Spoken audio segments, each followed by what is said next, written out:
નમસ્કાર દર્શક મિત્રો.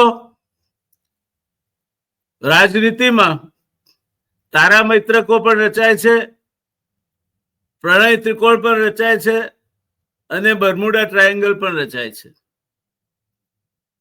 ક્યારે, ક્યાં, કેવી પરિસ્થિતિ, શું પરિણામ, એના પર બધું અવલંબે છે. પાકિસ્તાન હમણાં અમેરિકાના લગભગ ખોળામાં બેઠું છે. એક જમાનામાં જે તે સમયના ઓસ્ટ્રેલિયન વડાપ્રધાને કહેલું કે don't think that Australia is a lap puppy of the United States of America. We have our own trade interests and accordingly we will deal with China. અત્યારે પાકિસ્તાનના તો સર્વ હક પ્રકાશકને સ્વાધીન થઈ ગયા છે અને આનંદ મંગળ કરું આરતી શ્રી ગુરુ સંતની સેવા એમ એક ટ્રમ્પની આરતી ઉતારાય છે. ટ્રમ્પ એમની આરતી ઉતારાય છે અને ઉસ્ત્રાળમ ચ ગૃહે લગ્ન ગર્દભા શાંતિ પાઠકા પરસ્પર પ્રશસ્યંતે અહો રૂપમ અહો ધ્વનિ અત્યારે બરાબર ચાલે છે. એકબીજાના વખાણ કરવાનો હનીમૂન પીરિયડ પાકિસ્તાન અને ડોનાલ્ડ ટ્રમ્પ વચ્ચે પૂર બહારમાં ખીલ્યો છે. ત્યારે એ તારા મૈત્રકના ત્રીજા છેડે અફઘાનિસ્તાન છે. ભારત અફઘાનિસ્તાનના સંબંધો સારા છે. પાકિસ્તાન આઝાદ કાશ્મીરમાં અથવા પાકિસ્તાન ઓક્યુપાઈડ કાશ્મીરમાં, આઝાદ કાશ્મીર નહીં કહીએ આપણે, પાકિસ્તાન ઓક્યુપાઈડ કાશ્મીરમાં કઈ ગરબડ કરાવવા ધારે અને ત્યાં થકી આપણા કાશ્મીરમાં કઈ મુશ્કેલીઓ કરે તો પેલી બાજુ અફઘાન સાથે પણ એમને ક્યાંક ને ક્યાંક ટકરાવ થાય તે પ્રકારની પરિસ્થિતિ છે. એટલે આ આખી પરિસ્થિતિને America Pakistan, Pakistan America, Bharat Pakistan, Pakistan Bharat, America Bharat, Bharat America અને અફઘાનિસ્તાન અને પાકિસ્તાન ભારત એ બધા વિશે વિગતે વાત કરવા માટે આજે આપણે આપણા રિસોર્સ એક્સપર્ટ આ ક્ષેત્રના જે પોતે ખુદ રાજનયિક રહી ચૂક્યા છે, ભારતીય વિદેશ સેવાના સભ્ય રહી ચૂક્યા છે અને મેડિકલ ડોક્ટર હોવા છતાં આંતરરાષ્ટ્રીય રાજનીતિ ઉપર બહુ અચ્છી પકડ અને જ્ઞાન ધરાવે છે એવા કેતનભાઈ શુક્લાને આપણે આવકારીએ. અને કેતનભાઈ, સીધો જ તમારી પાસે આવવા માંગીશ કે આ અફઘાનિસ્તાન, પાકિસ્તાન, હિન્દુસ્તાન ત્રણ સ્થાન અને ચોથું ઇંગ્લિશસ્તાન એટલે અમેરિકા, આ શું ચાલી રહ્યું છે દુનિયાની રાજનીતિમાં અત્યારે? આ અત્યારે જે કહેવાય ને કે અફઘાનિસ્તાન જેવી રીતે જીઓ સ્ટ્રેટેજિકલી પાકિસ્તાન ઇમ્પોર્ટન્ટ હતું એવી રીતે અફઘાનિસ્તાન પણ ઇમ્પોર્ટન્ટ છે. એટલે એમાં તમે તો પ્રણય ત્રિકોણ બનાવ્યો, પણ આમાં બધા ઘણા ત્રિકોણો છે. આમાં રશિયા છે, ચાઇના છે, ઈરાન છે, અફઘાનિસ્તાન છે. એટલે અફઘાનિસ્તાન એક જે કહેવાય ને કે પહેલેથી અફઘાનિસ્તાનને કોઈ હજુ સુધી રૂલ નથી કરી શક્યું ઇતિહાસમાં. એક જ રાજાએ કર્યું હતું અને એ હતા ચંદ્રગુપ્ત મૌર્ય. એમને દહેજમાં મળ્યું હતું, સેલ્યુકસ નિકોટરે આપ્યું હતું. એ પછી મુઘલ પીરિયડમાં અહીંયાના ઇતિહાસમાં કહ્યું છે કે જ્યાં સુધી કંધાર ઇન્ડિયા પાસે હશે ત્યાં સુધી ઇન્ડિયા પર કોઈ આફત નહીં આવે. એટલે અકબર, જહાંગીર, શાહજહાં દરેક જણે કંધાર પર ધ્યાન આપ્યું. અફઘાનિસ્તાનમાં કંધાર જ્યાં સુધી ઇન્ડિયાના કબજામાં હતું ત્યાં સુધી ઇન્ડિયા પર કોઈએ આક્રમણ નહોતું કર્યું. એકવાર જહાંગીર ત્યાંથી એ ક્રાઉન પ્રિન્સને લાહોરમાં રાખતા હતા. જહાંગીર આવી ગયો તો અકબરે પ્રિઝનમાં નાખી દીધો કે you will stay there, don't come back. અને શાહજહાએ વચ્ચે ગુમાવ્યું તો 10 વર્ષ એને પૈસા આપી આમ તેમ કરીને પણ કંધારને કાબુમાં રાખ્યું હતું. એટલે કંધાર એક એવી અફઘાનિસ્તાન એક એવી જગ્યા છે કે ત્યાંથી ચારે બાજુ પ્રોબ્લેમ. અને આમ જોવા જઈએ તો આખા મિડલ ઇસ્ટમાં જે ISIS છે તાલિબાનના, એને આખા મિડલ ઇસ્ટમાં તબાહી મચાવી છે. પાકિસ્તાન અને આપણે પણ, કારણ કે તાલિબાન સાથેના આપણા સંબંધો છે, પણ પાકિસ્તાનના સંબંધો જે હમણાં બગડ્યા છે, પણ એ પહેલા પાકિસ્તાન અને અફઘાનિસ્તાન એ બેની એક જે કહેવાય સાઠગાંઠ હતી. અને અમેરિકામાં તો આપને યાદ હશે, ઓબામાએ તો પાકિસ્તાન પર બોમ્બાર્ડમેન્ટ કર્યું હતું. એટલે આજે છે અફઘાનિસ્તાન એ બહુ ઇમ્પોર્ટન્ટ છે. હવે આપણા સંબંધો અફઘાનિસ્તાન સાથે ઘણા સારા છે. ઇન્ડિયાની ગુડવિલ, એટલે આજે અત્યારે જે થયું છે એ બીજું એક સારું ડેવલપમેન્ટ છે. આપણે પહેલા બ્રિટનની વાત કરી હતી પહેલા એક એપિસોડમાં, તો નવા વર્ષમાં આ એક બીજી સારી શરૂઆત છે કે આપણી અને અફઘાનિસ્તાનની કલ્ચરલ ટાઈ વર્ષોથી છે, ટ્રેડ ટાઈસ પણ હતી. અને એક જે કહેવાય કે આ પાકિસ્તાનના અત્યારે જે એમની બોર્ડર ઉપર પ્રોબ્લેમ થઈ રહ્યો છે, તો શરૂઆતમાં તો જ્યારે તાલિબાન 2021માં આવ્યું ત્યારે પાકિસ્તાનના ઇન્ટેલિજન્સ ઓફિસર ત્યાં ગયા હતા અને લોકોને ગભરામણી હતી કે પાકિસ્તાન અને અફઘાનિસ્તાનની સાંઠગાંઠ અને એની પર ઇન્ફ્લુઅન્સ રહેશે. પણ એમણે હજારો અફઘાનોને રેફ્યુજીને પાછા મોકલ્યા. થોડા દિવસ પહેલા ઈરાને પણ હજારોને પાછા મોકલવા માટેનું એનાઉન્સમેન્ટ કર્યું છે. અને જે બલુચિસ્તાનમાં પ્રોબ્લેમ થયો કે જેને લીધે અત્યારે સારા એવા સૈનિકો પાકિસ્તાનના માર્યા ગયા છે, બોર્ડર ઉપર ખૂબ જ તણાવ છે. અને જે એમના ફોરેન મિનિસ્ટર આવ્યા હતા એમણે પણ કહ્યું. અને એક બીજી વસ્તુ એ છે કે આના માટેના સિગ્નલ આપણને મળ્યા હતા. આપણને પહલગામમાં તાલિબાને કહ્યું હતું, જે આજે એટેક થયો ત્યારે એક કન્ટ્રી હતો કે જેમણે કહ્યું પાકિસ્તાનને વખોડ્યું હતું, અને એ હતું તાલિબાન, જે બહુ આશ્ચર્યજનક વસ્તુ છે. પણ બીજા બધા દેશો તો આપણને ખબર છે, ડેલિગેશન ગયા. તો આપણે એક વસ્તુ કહી શકીએ કે આ આપણા માટે એક સારું છે, કારણ કે રિજિયોનલ અને જે પડોશી દેશો છે એમાં એક સંબંધો સારા હોવા જોઈએ. અને એક બહુ અગત્યની વસ્તુ છે. હવે જે આપણે કહી શકીએ કે ટ્રેડ, એજ્યુકેશન, હેલ્થકેર, એ બધામાં આપણે અફઘાનિસ્તાન સાથે વર્ષોથી સંબંધો છે. $1 બિલિયન જેટલો ટ્રેડ છે. અને એમના હજારો સ્ટુડન્ટ ઇન્ડિયામાં ભણ્યા છે. પર્ટિક્યુલરલી આપણે કહી શકીએ કે એમના ઓફિસરોને પણ આપણે ટ્રેન કર્યા છે. અને છેલ્લા 2021 પહેલા તમને આશ્ચર્ય થશે, આપણે $11 બિલિયન 2012 સુધીમાં, એટલે કે એ સમયમાં 60,000 કરોડ જેટલી અફઘાનિસ્તાનને એડ આપી છે. પહેલા જે કહેવાય કે એ લોકોને, અને એમાં મોટા મોટા પ્રોજેક્ટ કર્યા છે, જેવા કે સલમા ડેમ, જારગાન ડારગામ જે હાઈવે છે આખો બનાવ્યો તો 6 સ્ટીલ પ્લાન્ટ નાના નાના કર્યા, બધા 60,000 એકર. ત્યાંનો એક બહુ મોટો એરિયા છે ચિસ્તા શરીફ, એની અંદર ઇરિગેશન પ્રોજેક્ટમાં 75,000 હેક્ટર. અને એમની પાર્લામેન્ટ એ પણ ઇન્ડિયા બનાવી છે, ત્યાં લાઇબ્રેરી બનાવી છે. એટલે આપણે કહી શકીએ કે ઓવરઓલ અફઘાનિસ્તાનને આપણે વર્ષોથી મદદ આપી હતી. અને હમણાં જે રિસન્ટ અટકેલું હતું એમાં પણ ફૂડ, ટેન્ટ, હાઇજીન કિટ આપી હતી, મેડિકલ ઇક્વિપમેન્ટ અને મેડિસિન પણ મોકલાઈ હતી. કોવિડમાં આપણે એ લોકોને 500,000 વેક્સિન મોકલાયા હતા. અને આપણા બજેટમાં પણ, જેવી રીતે ભૂતાનના 1,000 કરોડ છે, હજારો કરોડ છે, નેપાળના, એવી રીતે તાલિબાન આવ્યા પછી પણ 200 કરોડ બજેટમાં દર વર્ષે એમને માટે પ્રોવિઝન રાખવામાં આવ્યું છે.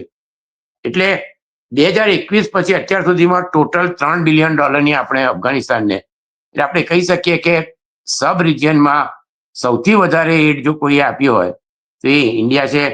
એમના હજારો સ્ટુડન્ટ આપણે ત્યાં ભણે છે. અને કહી શકીએ કે એમના જે જુદા જુદા કોર્સિસ છે એમાં પણ આપણે એમને મદદ કરી છે. એટલે ઓવરઓલ જે પોપ્યુલેશન છે અફઘાનિસ્તાનની, એમાં આપણી ગુડવિલ ઘણી સારી છે. અને જે આપણે લેડીઝ માટે પણ ત્યાં સ્કૂલો, હોસ્પિટલોમાં ઇન્ડિયાએ ઘણી વસ્તુઓ ત્યાં આગળ કન્સ્ટ્રક્શન ઓવર ધ યર્સ કર્યું છે. અને આજે થયું છે અમીર ખાન મુત્તકી 7 દિવસની વિઝિટ માટે આવ્યા, એટલે કે બાયલેટરલ અને રિજિયન બંને માટે મહત્વનું છે. અગત્યની વસ્તુ એ છે કે એ પહેલા ક્યાંય ગયા નથી. બીજી વસ્તુ એ છે કે એમને આવવું હોય તો UN સિક્યુરિટી કાઉન્સિલની પરમિશન જોઈએ, એટલે ભારતે એને માટે સ્પેશિયલ પરમિશન લીધી. વિઝિટ 1 વીક લેટ કરવી પડી. તાલિબાન ગવર્મેન્ટને રશિયા સિવાય કોઈએ રેકોગ્નાઇઝ નથી કર્યા. આપણે પણ 2021માં એમ્બેસી બંધ કરી દીધી હતી. તાત્કાલિક હજારો વિઝા કેન્સલ કરી નાખ્યા હતા, કે જેમના સ્ટુડન્ટ ભણતા હતા, એમના ડિપ્લોમેટ, ટ્રેડ, એ બધા વિઝા કેન્સલ કરી નાખ્યા હતા 2021માં. એટલે ધીરે ધીરે સંબંધો સુધરી રહ્યા છે. આપણા ફોરેન સેક્રેટરી કાબુલમાં વિક્રમ મિસ્ત્રી ગયા હતા, એમના હેલ્થ મિનિસ્ટર લાસ્ટ મંથ અહીંયા આવ્યા હતા, અને હવે આ એમના ફોરેન મિનિસ્ટર આવ્યા છે. એટલે આપણે કહી શકીએ કે 4 વર્ષમાં હવે પહેલી વાર જે આપણે બંધ થયું હતું, આપણી એમ્બેસી પણ ત્યાં બંધ છે, એમના કોન્સ્યુલેટ છે હૈદરાબાદમાં અને મુંબઈમાં, તેમાં એમને ચાલવા દે છે અને એમના જે બધા ઓફિસરો જે હતા એ મોટા ભાગના યુરોપને જતા રહ્યા. એક જે રહ્યા છે એ CDA છે, એટલે જે ત્યાં જે એમનો ઝંડો ફ્લેગ છે એ પણ તાલિબાનનો નથી. અને જયારે દિલ્હી આવ્યા મિનિસ્ટર, ત્યારે લોકોએ વિરોધ કર્યો, જે અફઘાન અહીંયા રહેતા હોય છે એમણે, કે અહીંયા આ ફ્લેગ નહીં લગાવાય. એટલે જે મિટિંગ થઈ તે મિટિંગમાં થોડો અમુક પ્રોબ્લેમ થયા કે લેડીઝને બોલાવ્યા નતા. એટલે એ જે કહેવાય કે એમની જે તાલિબાનની માનસિકતા છે, એટલે એક ડેમોક્રેટિક કન્ટ્રી માટે આપણે માટે એક અગત્યની વસ્તુ હતી. એ લોકો એમના ખિસ્સામાં ફ્લેગ લાવી મૂક્યો, પણ એની પાછળ આપણે જે હૈદરાબાદ ત્યાં ભૂમિયાનનું પેઇન્ટિંગ હતું. એટલે કહી શકાય કે જે બુદ્ધિ સ્ટેચ્યુ તોડ્યું હતું એને આયરની કહેવાય કે એમાં જે લોકો પ્રેસ કોન્ફરન્સ માટે એ લોકોએ કહ્યું કે ભાઈ ટેકનિકલ ઇસ્યુ હતા, અને રવિવારે એમણે બધા લેડીઝને બોલાયા, જર્નાલિસ્ટને. પણ એ વસ્તુનું થોડું ધ્યાન રાખવું જોઈતું હતું કે ચાઇનાની મિટિંગ જો આપણે જોઈએ તો ત્યાં એક લેડી ઓફિસર હતી, તાલિબાન વાળા ગયા ત્યારે, અને એ એટલે જે ઓઢીને પણ એ બેઠા હતા. એટલે એ કહેવાય કે નાનું એ કહેવાય ઇન્ડિયા ડિપ્લોમેટિક રિલેશન અપગ્રેડ કરશે, કારણ કે હજુ આપણી એમ્બેસી ત્યાં આગળ છે નહીં, ટેકનિકલ સ્ટાફ ત્યાં આગળ છે, અને ધીરે ધીરે ડિપ્લોમેટિક રિલેશન નોર્મલાઇઝ થશે. અને સાથે સાથે આપણે એ કહી શકીએ કે હૈદરાબાદ અને બોમ્બેના જે કોન્સ્યુલેટ છે અહીંયા આગળ એમના ડિપ્લોમેટ માટે લોકો હવે રિક્વેસ્ટ કરશે. એમણે કહ્યું કે અમે અહીંયા ડિપ્લોમેટિક મિશન ડાયરેક્ટ ફ્લાઇટની વાત કરી છે અમૃતસરથી કાબુલની. હવે જે આવ્યા એમાં અમુક વસ્તુઓ છે કે આપણે માટે એ ફાયદો છે કે પહેલા એવી જે પાકિસ્તાનનો જે હોલ્ડ હતો, અને પાકિસ્તાન ઇન્ટેલિજન્સ જે કે તાલિબાનના પ્રોક્સી કહેવાતા હતા, કારણ કે મોટા ભાગના તાલિબાન વાળા પાકિસ્તાનમાં ભણ્યા હતા. 1980માં રશિયાના માટે મુજાહિદીન બનાવ્યું, એમાંથી પછી તાલિબાન બન્યું અને બિન લાદેન પાકિસ્તાનમાં આવ્યા. એટલે આપણે કહી શકીએ કે આ સંબંધો સુધરી રહ્યા છે. અને પાકિસ્તાનનો જે અત્યારે બોર્ડર પર ઝઘડો ચાલી રહ્યો છે એને પાક તાલિબાન એટલે TTP, પાકિસ્તાન વાળા કહે છે કે તાલિબાન પાક તાલિબાનને અફઘાનિસ્તાન સપોર્ટ કરી રહ્યું છે. એમના ફોરેન મિનિસ્ટર ના પાડે છે, પણ એમણે તાલિબાને એક વસ્તુ કહી છે કે અમે અમારી ધરતીનો ઉપયોગ ઇન્ડિયાની ટેરરિસ્ટમાં નહીં કરવા દઈએ, કારણ કે તાલિબાનના છેડા પાકિસ્તાન જોડે અડે છે, ISIS જોડે અડે છે, અને એ બધા જે અમુક ટેરરિઝમ ગ્રુપ છે જે ઇન્ડિયામાં ટેરરિઝમ કરે છે. એ એક અગત્યની વસ્તુ છે. બીજી અગત્યની વસ્તુ આમાં એ હતી કે રશિયાએ એમ્બેસી ખોલી છે. ચાઇનાનું બહુ મોટું ઇન્વેસ્ટમેન્ટ છે, એટલે એક વેક્યુમ થઈ ગયું. ચાઇનાએ ત્યાં કોપર માઇન્સ ખરીદી છે. એ સિવાય પણ જે બિલ્ટ રોડ છે એ બી અફઘાનિસ્તાનમાંથી સેન્ટ્રલ એશિયા માટે, એટલે અફઘાનિસ્તાન સેન્ટ્રલ એશિયા માટે ખૂબ જ અગત્યનું છે. કે જે આપણે બી જે કોરિડોર બનાવવાની વાત કરીએ છીએ, તે કોરિડોર અફઘાનિસ્તાનમાંથી થઈને પછી સેન્ટ્રલ એશિયામાં જઈ શકે. ચાબાર પોર્ટ છે જે ઈરાનનું, એમાં પણ એમના ફોરેન મિનિસ્ટરે કહ્યું કે ચાબાર પોર્ટનો ટ્રેડ વધવો જોઈએ. અમેરિકાની સેન્કશન હોવા છતાં ઇન્ડિયા અને ઈરાન જે વાઘા બોર્ડરથી એ લોકોને માટે ટ્રેડ અગત્યનું છે. એટલે પાકિસ્તાન, એટલે ઓવરઓલ અફઘાનિસ્તાન આપણે માટે જીઓ સ્ટ્રેટેજિકલ અગત્યનું છે. અને એક ચાઇના અને રશિયા અને પાકિસ્તાન ભલે એ લોકોના સંબંધો ખરાબ હોય, પણ એ લોકોનો પણ ત્યાં આગળ ઇન્ફ્લુઅન્સ છે. તો એમાં એક ભારત માટે એક અગત્યની વસ્તુ છે કે જે આપણે દશકોથી એ લોકોને 1 લાખ કરોડ જેટલી કહી શકીએ હવે એટલી જે એડ આપી છે, ત્યાં પ્રોજેક્ટ કર્યા છે, જે ગુડવિલ છે, એને માટે આ એક બહુ સારી શરૂઆત છે. એ જે આવ્યા હતા તે ફિક્કીમાં મળ્યા બિઝનેસ ડેલિગેશનને, અને એમને મેં કહ્યું કે તમને આશ્ચર્ય થશે કે આપણે જે વાત કરીએ છીએ તાલિબાન માટેના સ્ટેટમેન્ટ તમને પોલિટિક્સમાં એટલે તમને વધારે ખબર હશે કે ગુડ તાલિબાન, બેડ તાલિબાન અને જાત જાતના. પણ એમના જે ફોરેન મિનિસ્ટર છે એ દિલ્હીમાં હિન્દુ અને શીખને મળ્યા કે જે અફઘાનિસ્તાનથી આવ્યા છે, અને એમણે કહ્યું કે you are welcome back to Afghanistan to do trade and live there. તાલિબાનના ફોરેન મિનિસ્ટર કે જે અહીંયા આવ્યા છે. એટલે જે કહેવાય ને કે અફઘાનિસ્તાન જેવો દેશ પણ ઇકોનોમી અને હાર્મની એ સમજી શકે છે. એ અગત્યની વસ્તુ છે, કારણ કે ત્યાં શીખ ઘણા બિઝનેસમેન હતા, એ લોકોના ટ્રેડ પણ સારા એવા થતા હતા, ગુરુદ્વારા હતા. તાલિબાનનું નામ રાખ્યું છે ઇસ્લામિક અમીરાત ઓફ અફઘાનિસ્તાન, એટલે એમનો ફ્લેગ અને એ અલાઉ નથી કર્યો. બીજી એક અગત્યની વસ્તુ છે ડોનાલ્ડ ટ્રમ્પ અગેન અહીંયા આવે છે. આ આખો છે ને ડોનાલ્ડ ટ્રમ્પને બગરામ એરબેઝ પાછો જોઈએ છે. હવે બગરામ એરફોર્સમાં અમેરિકાએ મિલિયન્સ ઓફ ડોલર ઇન્વેસ્ટમેન્ટ કરી છે, પણ આખો જે પ્રોબ્લેમ ઉભો કરનાર હતા એ ડોનાલ્ડ ટ્રમ્પ હતા. એમણે તાલિબાન જોડે ડાયરેક્ટ નેગોશિએશન કર્યા, કારાચીને હવામાં છોડી દીધા, અને પછી જે નેગોશિએશન થઈ ગયું, એટલે જે આખું કાર્યક્રમ બધું તૂટી પડ્યું, એટલે બાઇડેનને બધું આખો જે કહેવાય કે આખું જે બધું છોડીને નીકળી ગયા. અને બધું ડેલ્યુ સાફ કરવું પડ્યું, સોલ્જરોને હા. પાછા લાવવા પડ્યા. હવે તમને ફરી બ્રહ્મજ્ઞાન થયું છે કે બગરામ એરપોર્ટ તો અમારું છે અને અમને આપવું જોઈએ. એટલે સ્ટ્રેટેજિક ઇમ્પોર્ટન્સ ધરાવે છે એના ટ્રમ્પના મત પ્રમાણે. નહીં છે જ, એટલે કારણ કે રશિયા છે, ચાઇના છે, સેન્ટ્રલ એશિયા છે, એ બધા માટે બગરામ એરપોર્ટ એક બહુ મોટો મિલિટરી બેઝ બનાવ્યો હતો અમેરિકાએ. જી. પણ હવે ટ્રમ્પે જ છોડી દીધો હતો અને તાલિબાનને આપી દીધો હતો. એટલે મળવાનું મુશ્કેલ છે. પણ જે અત્યારે પાકિસ્તાન સાથે જે પ્રેશર થઈ રહ્યું છે, અને આ જે ગાઝામાં જે કહેવાય કે ફિલ્ડ માર્શલ મુઝીના 2 વાર વખાણ કર્યા, ફરી એક ઇન્વિટેશન આપ્યું છે. તો આ જે એક જાતની પ્રેશર અમેરિકા તરફથી પણ અફઘાનિસ્તાન માટે ઊભું થઈ રહ્યું હોય કે જેથી ટ્રમ્પ જેવી રીતે ગાઝામાં પણ ટ્રમ્પને એક છે કે એ મુશ્કેલ પરિસ્થિતિ ઊભી કરી અને સોલ્વ કર્યા વગર અમેરિકાને શું ફાયદો થશે એ માટે, એટલે અફઘાનિસ્તાન માટે રશિયા, ચાઇના, ઇન્ડિયા આ બધા કન્ટ્રી અગત્યના છે. કારણ કે એક કોઈ કન્ટ્રીએ રેકોગ્નાઇઝ નથી કર્યા રશિયા સિવાય આખી દુનિયામાં. અને ટ્રમ્પની જે બગરામ વાળી નીતિ છે એ બી અફઘાનિસ્તાનના લોકો એને સ્વીકારશે નહીં. એટલે અફઘાનિસ્તાન હવે બીજા બધા દેશો જોડે ધીરે ધીરે સંબંધો. ટ્રમ્પ નાઉ વોન્ટ્સ બગરામ બેક. હા, એ તો એમને તો કેનેડા પણ જોઈએ છે, ગ્રીનલેન્ડ પણ જોઈએ છે. ટ્રમ્પની તો છે ને ગાદી કહે છે હજારો ખ્વાહિશે એસી એના જેવું છે કે એમની ઈચ્છાઓનો કોઈ અંત નથી.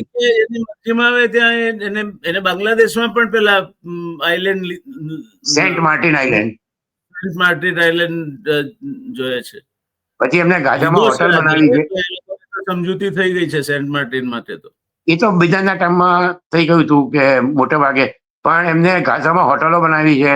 એ ટ્રમ્પની જે છે ને એમને એક તો જીઓ પોલિટિકલ સ્ટ્રેટેજિક અને એ ખબર નથી પડતી. બીજી વસ્તુ છે એમના કોઈ સલાહકાર નથી, એમને સલાહ આપવાની કોઈ હિંમત જ નથી કરતું. એટલે એમને જે કહેવાય ને કે 43 ટાઈપનું મગજ છે, એમને જે ઈચ્છા થાય એટલે બીજે દિવસે રાત્રે 2 થી 3 એ ટ્વિટર કરશે અને એ ટ્વીટ થયા પછી એ ફોરેન પોલિસી છે. સોશિયલ પર આવે તે પોલિસી. અને પણ એમાં પણ એક બહુ મોટું હવે અમેરિકામાં ચેન્જ થઈ રહ્યો છે કે એમના જે મીડિયા છે એ હવે ટોટલી ઇઝરાયલ કંટ્રોલ કરે છે. ટિકટોક છે એ ઓરેકલે ખરીદી લીધું, એલિસને. એણે CBS પણ ખરીદી લીધું, પેરેમાઉન્ટ એમનું છે. અને CNN માં ગડબડ છે, ફોક્સ તો હતું જ મર્ડોક.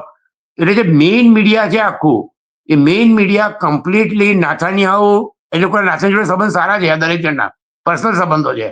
એટલે કોર્પોરેટ મીડિયા છે એ ટ્રમ્પ જે 2 થી 3 લખે એ પછી બધા એમને જે કહેવાય ને આપણે જે ગોદી મીડિયા જેવું, પણ એને એટલું બધું નથી કે એ લોકો થોડા બેલેન્સ રહેતા હોય છે અહીંથી. એને કેરી ફોરવર્ડ કરે છે. કેરી ફોરવર્ડ કરે. ફોક્સ ન્યૂઝ ને હફિંગ્ટન ન્યૂઝ ને બધું તો હું જોતો હોઉં છું. આમ બાયસ દેખાય પણ સાવ એકદમ બાયસ નથી. નહીં, ફોક્સ તો નથી જોતો. ફોક્સ તો એકદમ ટોટલ જે કહેવાય ને આપણા કયા મીડિયા, કોનું નામ બોલીએ, જેનું તમે કહો એ પ્રમાણે ટ્રમ્પનું કેપ્ટિવ ઓર્ગેનાઇઝેશન છે. રિપબ્લિક ટીવી જેવું કહી શકાય. એક્ઝેક્ટલી એના જેવું છે. અને કેપિટલ ટીવી બીજું એક છે. ટ્રમ્પનું રિપબ્લિક ટીવી એટલે ફોક્સ ન્યૂઝ. Fox News. અને જે આર્નોમનો ગુરુ હતો ટકર કાર્લસન અને બિલ ઓરાયલી. ટકર કાર્લસન ઇઝરાયલની અગેન્સ્ટ બોલે છે, એ 2 જણમાંથી આ શીખે છે. ટકર કાર્લસન બી એવો જ હતો, પણ હવે એકદમ એન્ટી ઇઝરાયલ થઈ ગયો છે. માર્ગરેટ ટ્રીન એન્ટી ઇઝરાયલ થઈ ગઈ છે. ત્યાં આગળ કહેવાય કે ત્યાં એક છે કે લોકોને ક્યારેક ક્યારેક અંતરાત્મા જાગી જતો હોય છે. એક સારી વસ્તુ છે અમેરિકામાં. એટલે ઇન્ડિયામાં થોડું મુશ્કેલ હોય છે.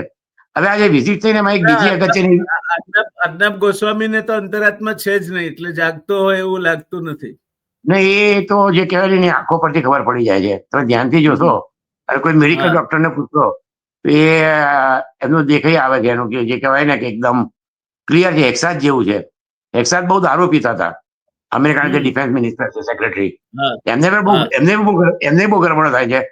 હવે આમાં એક 2 વસ્તુ અગત્યની થઈ. બીજી એ સિવાય તાલિબાને વિવેકાનંદ ફાઉન્ડેશનની વિઝિટ કરી છે. વાહ. અને દેવબાન ગયા. હવે દેવબાન છે, દારુલ ઉલુમ દેવબાન, એમને રિસીવ 2 જણાએ કર્યા. તમને યોગીજીની સ્પીચ તો યાદ હશે એસેમ્બલીમાં 2-3 વર્ષ, અત્યારે બહુ સર્ક્યુલેટ થઈ રહી છે. તો એ રેડ કાર્પેટ ટ્રીટમેન્ટ મળી. હવે મુફ્તી અબુલ કાસિમ નોમાની અને અરશદ મદાની કે જે પ્રેસિડેન્ટ જમાતુલ ઇસ્લામ હિન્દના, એ લોકો એને રિસીવ કર્યા. હવે એક વસ્તુ છે કે આનું મહત્વ શું છે હિસ્ટોરિકલ, તો તાલિબાનના જેટલા કમાન્ડર છે મોટા ભાગના એ દારુલ હક્કાની પાકિસ્તાનમાં, જે હક્કાની ગ્રુપ આપણે બહુ પહેલા ડિસ્કસ કર્યું હતું, કે જે ત્યાં એમની અફઘાનિસ્તાનમાં પણ મિનિસ્ટર છે, એમના ફાઉન્ડર મૌલાના અબ્દુલ હક એ દેવબાન સ્કૂલમાં ભણ્યા હતા, અને દેવબાનમાં પાર્ટીશન પહેલા એમણે ભણાવ્યા હતા. અને એમનો જે છોકરો છે સામી ઉલ હક, એને ટાઇટલ છે ફાધર ઓફ તાલિબાન. એટલે અત્યાર સુધી દેવબાનને જે આપણે આઈટી સેલ કે તમે એ બધામાં, એનું કારણ એ છે કે તાલિબાન એને ફાધર ઓફ તાલિબાનનું ટાઇટલ મળ્યું. એના જે ફાધર હતા એ દેવબાન સ્કૂલમાં ભણ્યા હતા, એમણે ત્યાં આગળ ભણાવ્યું હતું. એટલે કહી શકાય કે આ એક ઇમ્પોર્ટન્ટ પોઈન્ટ છે. અને એ ત્યાં ગયા, એમને ત્યાં જેવી રીતે આપણે એવોર્ડ આપતા હોય છે, આ લોકો એવોર્ડની એમને કાસિમની પદવી પણ આપવામાં આવી, સાફો બાફો પહેરાઈને. કારણ કે જે આજે સ્કૂલ હોય છે એ લોકોને, દેવબાન સ્કૂલ છે એ મુસ્લિમ સ્ટડી કરાવતા હોય છે. એ ત્યાં આગળ એમને જે હાદીજ છે એના માટે એક સેશન લીધું, અને પછી એમને ડિક્લેર કર્યા કે તમે હવે કાસિમની પદવી, એટલે એ હવે એમને ત્યાં જઈને કાસિમ અમીર અલી ખાન તકી કે તો આશ્ચર્ય નહીં થાય. એટલે એમને એક એવોર્ડ પણ આપવામાં આવ્યો. કાસિમ એટલે પીએચડી જેવું છે, કઈ ડિલીટ કે ઓનરેબલ ડોક્ટરેટ કે શું છે આ કાસિમ એટલે? નહીં, એ એક દિવસનું સેશન કરતા હોય છે. અને એ સેશનમાં એટલે આ તો બધા જે કહેવાય ને કે મોટા મોટા મૌલવી હોય, એટલે એ લોકોએ પછી એમને એ સેશન પછી ડિક્લેર કર્યા. એટલે આમ તો આ લોકો આ જ ભણ્યા હોય છે, એટલે બહુ મોટું એમને માટે તકલીફ વાળું કામ નથી. એટલે જે કહેવાય કે ઓનરી ડિલીટ, દારૂલ નું ઓનરી ડિલીટ, એટલે જે એમના મુફ્તી છે એમનું નામ બી મુફ્તી અબુલ કાસિમ નોમાની છે. એટલે કાસિમ એક જે કહેવાય ને કે ડોક્ટર જેવું, આપણા ડોક્ટરેટ ડિલીટ આપતા હોય છે ને, ઓનરી પીએચડી, એ શું કહેતો હતો એના જેવું. પણ એટલું બધું મહેનત કરવાની ને ભણવાની જરૂર નથી. એમાં એક સારી વસ્તુ છે, એમને બહુ એક દિવસમાં મળી ગયું. આપણા ત્યાં ડિલીટ જે મોટા મોટા ઉદ્યોગપતિઓ લઈ આવે છે, એ કઈ રીતે ભણવા જાય છે? એટલે એવી કહી શકાય કે આમાં આપણે ત્યાં તો પીએચડી બી થઈ શકે છે, ફોરેનની ડિગ્રી બી આવી જતી હોય છે. અત્યારે બિહારમાં એ જ ચાલે ને, સમ્રાટ ચૌધરી માટે એ 5 ધોરણ પાસ નથી થયા, અને પછી 9 પાસ થયા, પછી પીએચડી થઈ ગયા. એટલે આપણે ત્યાં તો ડિગ્રી વારાફરતી સ્ટેટમાં આવતી હોય છે. એવું તો છે. એટલે એ જુદી વસ્તુ છે. તો આમાં એ જે છે કે એમને ટ્રીટમેન્ટ સારી મળી છે. દેવબાનમાં ગયા એ એક પણ સારી વસ્તુ છે કે આપણે જે પાકિસ્તાનનું જે હકાકી કનેક્શન હતું, તેની આલ્મા મેટર ઓરિજિનલ તો ઇન્ડિયામાં દેવબાન હતું. એટલે એક રીતે પાકિસ્તાનનું જે છે એને પરસેપ્શન ચેન્જ થઈ શકશે, કારણ કે આ દેવબાન સ્કૂલનું રિસ્પેક્ટ બહાર છે. પણ દેવબાન સ્કૂલનું જે અત્યારે ઇમેજ છે એવું નથી. એ લોકોએ આઝાદીની લડાઈમાં પણ ભાગ લીધો હતો. બહુ એ લોકોનું થિંકિંગ સેક્યુલર હતું. એ સ્કૂલ 1900માં સ્થપાયેલી છે. એટલે ત્યાં આગળ જે ભણાવતા હતા એ લોકોએ ફ્રીડમ મુવમેન્ટમાં પણ પાર્ટ લીધો છે, અને ઘણા માર્ટિયર પણ છે. એટલે જે કહેવાય કે અત્યારે જે ઇમેજ છે તાલિબાનને લીધે, એના કરતા ઘણી એ જુદી પ્રકારની સ્કૂલ છે. અને એ જે કહેવાય કે ફંડામેન્ટલ સ્ટડી એ ટાઈપનું અત્યારની ઇમેજ છે. પણ જે 100 વર્ષથી વધારે જૂની સંસ્થા છે, અને દેવબાન જનરલી મોડરેટ રહેતી હોય છે. અથવા તમે આપણે જોતા હશો કે over the year they are not that kind of, જે કહેવાય ને કે બાકી બધા વિયર્ડ, એટલે એ રીતનું નથી. એટલે એ પણ એક સારી વસ્તુ થઈ. એટલે ઓવરઓલ કહી શકીએ કે વિઝિટ ઘણી સારી થઈ છે. $1 બિલિયન બિઝનેસ થયો છે. ચાઇનાનું ત્યાં પ્રભુત્વ છે, તો હવે ઇન્ડિયાનું પણ ત્યાં આગળ જે કહેવાય કે પ્રેઝન્સ આવશે. અને પાકિસ્તાનની જે અત્યારની પરિસ્થિતિ છે તેમાં ભારત માટે એક સારું છે. અને લોંગ ટર્મમાં ભારતે હવે અફઘાનિસ્તાન સાથેના સંબંધો સારા રાખવા જોઈએ, કારણ કે નેબરિંગ કન્ટ્રીઝ આપણે માટે મહત્વના છે. અને ચાઇના કરતા આપણી ગુડવિલ અફઘાનિસ્તાનમાં વધારે છે. પીપલ ટુ પીપલ કોન્ટેક્ટ જે મેં કહ્યું કે વર્ષોથી છે, સદીઓથી છે. અને એ સિવાય આપણે ટ્રેડ આપી, લેડીઝના માટે પણ આપણે ઘણું કામ કર્યું છે, એનજીઓમાં કામ કર્યું છે, એગ્રીકલ્ચરમાં કામ કર્યું છે, હોસ્પિટલ, સ્કૂલ. તો હવે એના પર આપણે બિલ્ડ કરવું જોઈએ. કોવિડમાં પણ વેક્સિન આપ્યા હતા. એક સારો મોકો છે કે આપણે કહેવાય કે નવા વર્ષમાં આસપાસના દેશોને બદલે અફઘાનિસ્તાન સાથે સંબંધો સુધરશે. અને આપણે યાદ હશે ગાંધારી પણ એનાથી ભારત, અફઘાનિસ્તાન, પાકિસ્તાન એ એક્સિસમાં શું ફરક આવશે? એમાં ફરક એ આવશે કે આપણે અફઘાનિસ્તાનને જે કહેવાય કે ત્યાંથી પાકિસ્તાન અને અફઘાનિસ્તાન સાથે હતા, તો મેં જે કહ્યું કે ISIS છે, બીજા બધા જે ટેરરિસ્ટ ઓર્ગેનાઇઝેશન છે, તો પાકિસ્તાન બેઝ અફઘાનિસ્તાનમાંથી હવે કોઈ ચમકલા કે આપણે માટે પ્રોબ્લેમ નહીં થાય. અને જો પાકિસ્તાન એ બોર્ડર પર બિઝી રહેશે તો આપણી બાજુ એ લોકોને જે કહેવાય ને કે ધ્યાન ઓછું રહેશે. એટલે પાકિસ્તાન માટે અફઘાનિસ્તાન બોર્ડર વધારે ઇમ્પોર્ટન્ટ થઈ જશે. અને આપણી બોર્ડર પર એમને માટે જે કહેવાય કે, અને એ લોકો લડાકુ લોકો છે બંને સાઈડમાં. એટલે જો એ પરિસ્થિતિ આવીને આવી રહેશે તો પાકિસ્તાન માટે બહુ મુશ્કેલ પરિસ્થિતિ, પર્ટિક્યુલરલી ઇમરાન ખાન જેલમાં છે, તો બલુચિસ્તાન અને અફઘાનિસ્તાન ને પખ્તુન એ લોકોના સંબંધો સારા છે, ત્યાં ઇન્ટરમેરેજ બી થતા હોય છે. એટલે આપણે માટે એક વસ્તુ છે, પણ આપણે એટલે એવું ના કહી શકાય આપણે જે IT સેલમાં મોસાદ ને એવું, પણ પરિસ્થિતિ આપણે માટે સારી રહેશે. કારણ કે જો દુશ્મન ક્યાંક અટવાયેલો રહે તો આપણે માટે ઘણું સારું છે. આપણે ગાંધારી પણ અફઘાનિસ્તાનથી આવી હતી, હા, એટલે ભારત માટે કહી શકાય કે શકુની પણ ત્યાંથી જ આવ્યો હતો. એના ભાઈ દહેજમાં આવ્યા હતા. એટલે એ તો મેગેસ્થનીસ ચંદ્રગુપ્તનો જે કિતાબ લખી છે ઇન્ડિકા, એ બી સેલ્યુકસ નિકેટર એની છોકરી જોડે મોકલાયો હતો.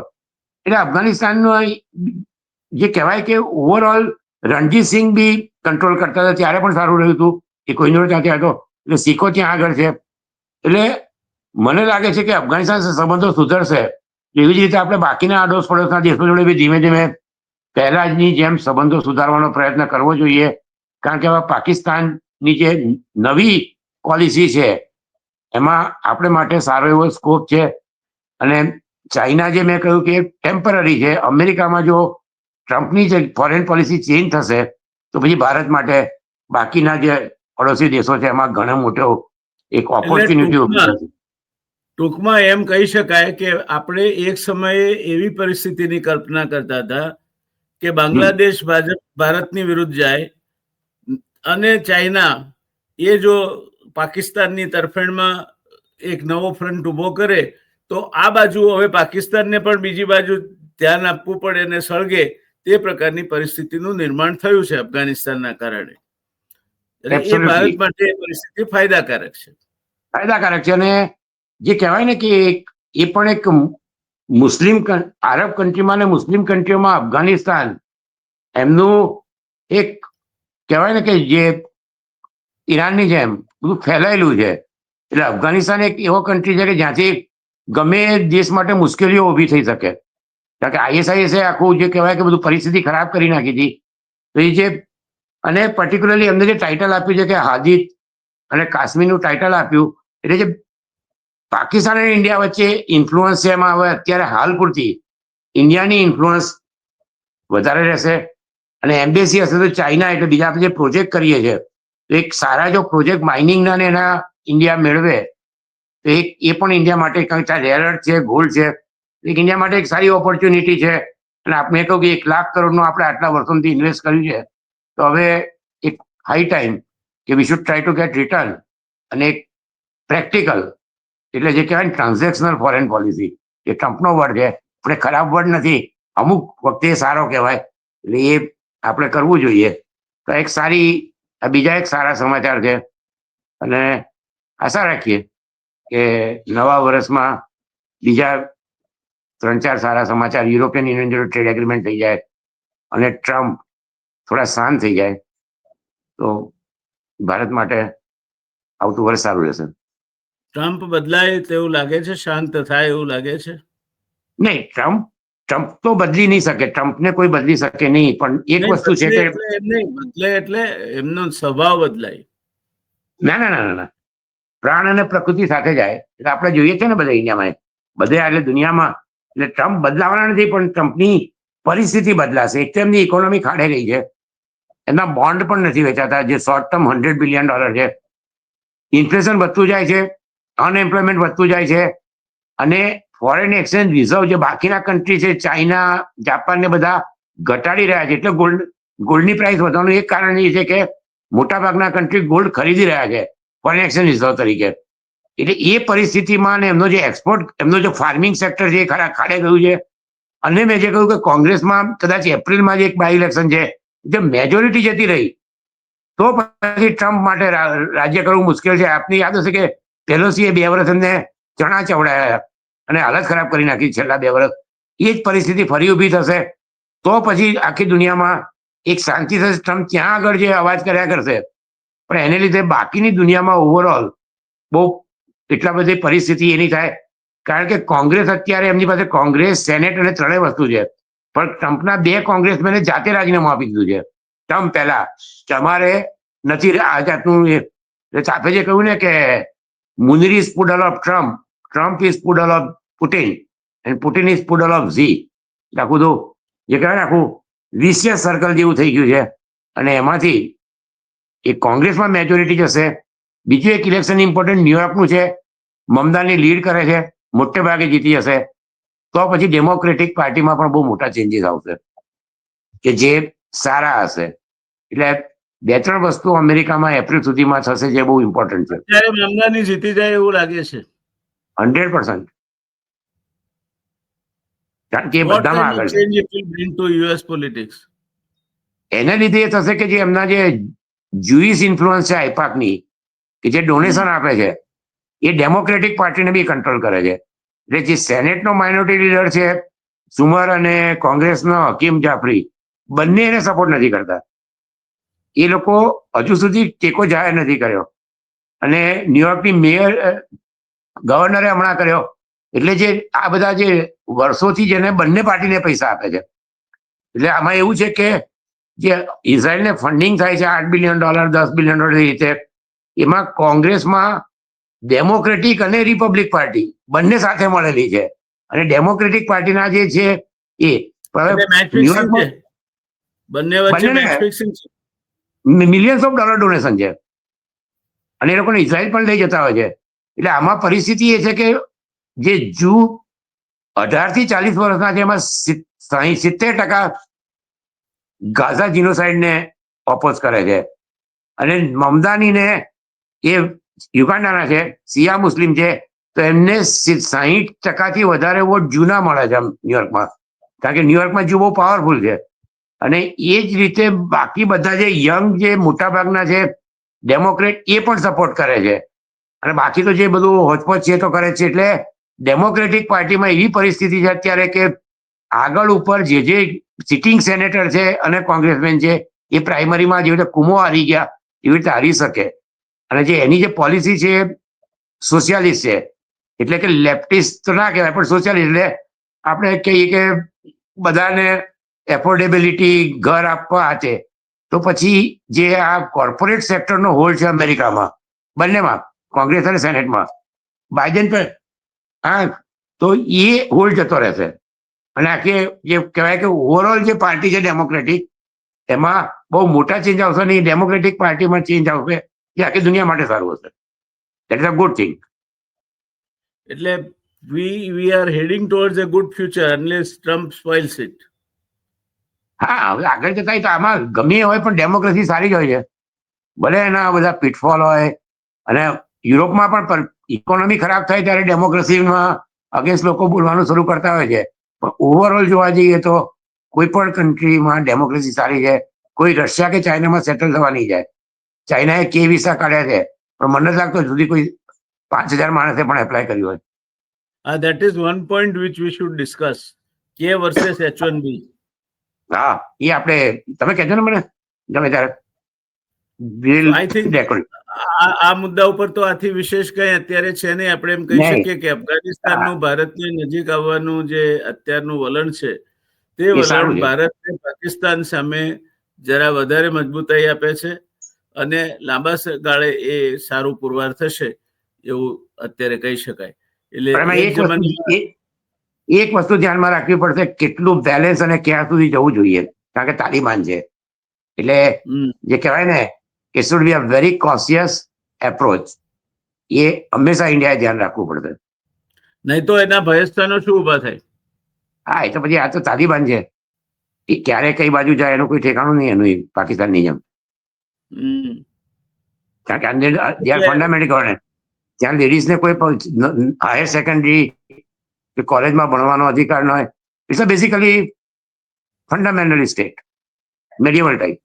So it is like a glass handle with care. હા એટલે એવું જ છે. કારણ કે એમાં ફોરેન પોલિસીમાં ધ્યાન તો રાખવું જ પડે. આપણે જોયું છે ચાઇના જોડે 1962માં ગલવાંગમાં ને No, it is always a touch and go kind of a situation, and one has to be always on the tightrope walking. તમારે કરવું જ પડે, એ સિવાય ચાલે નહીં. ચેતોનર સદા સુખી. સદા સુખી. So I think, Ketanbhai, આપણે on this positive note, we will conclude this discussion. Hopefully, the relationship between Afghanistan and India will blossom out favorably. અને આપણે નિર્ધારિત મર્યાદાઓમાં રહીને પણ દેશ માટે કંઈ સારું થશે એવી અપેક્ષા સાથે આપણે આ ચર્ચાને અંત તરફ લઈ જઈએ છીએ. મળીશું આપણે કે વિસા અને H1B ની સરખામણી કરીશું. ત્યાં સુધી આપણે આ ચર્ચાને અંત તરફ લઈ જઈએ છીએ. દિવાળી અને નૂતન વર્ષની ફરી એકવાર દર્શક મિત્રો આપ સૌને શુભકામનાઓ. અને કેતનભાઈ આપને પણ પરિવારથી ખૂબ ખૂબ શુભકામનાઓ. નવા વર્ષમાં પણ આપણી જુગલજોડી ચાલતી રહે, જુગલબંધી ચાલતી રહે એ અપેક્ષા સાથે આવજો. નમસ્કાર આપને દર્શક મિત્રોને happy Diwali, happy new year. Thank you. Good night. Good night.